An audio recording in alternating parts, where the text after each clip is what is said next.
তো আজকে সকাল সকাল ঘুম থেকে উঠে আইয়া পড়ছে বাজারে, কারণ আজকে তো বাজার আবার আসলো, শনিবার আসলো, জন্মাষ্টমী আসলো, বাজারে অনেক ভিড় হয়ে আসলো। তার লিগে আমিও অল্প দোকানে আইয়া পড়ছি, কারণ দোকানে ভিড় টিড় হইলে পরদিকে বাবা একলা সামলাইতে কষ্ট হয়ে যাব। তো এর লাগে আমি এখানে আইয়া বইয়া রইছি, অল্প হেল্প টেল্প করবো। তারপরে আমিও যাইতে হবো, অল্প ধর্মনগর অল্প কাজ আছে আমার। তারপরে এখান থেকে দোকান টোকান সারিয়ে তারপর আইয়া পড়ছে ধর্মনগর। তো মানে কি তুমি এত রুদ্র মানে কইবার মতো না, বেতাল বলতে কইবার মতো না, এত রুদ্র। যাই হোক, কিছু নাই, কাজ তো করতে লাগবে। তারপরে অল্প কাজটা সারিয়ে এত ক্ষুধা লাগছে তারপরে বলছি মানে কিছু খাওয়ানোর লাগিয়া। এটা এত টেস্ট আসলো, এত মজা আসলো।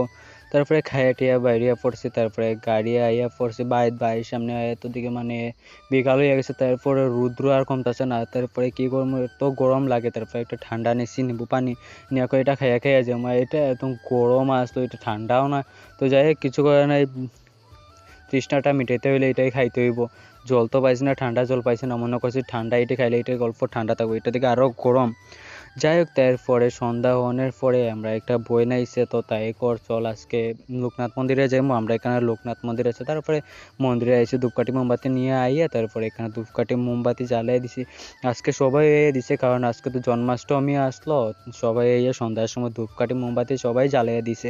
তো আমরাও গেছি। এই জায়গায় যাওয়ার পর এত মজা লাগছে, এত মজা সময়।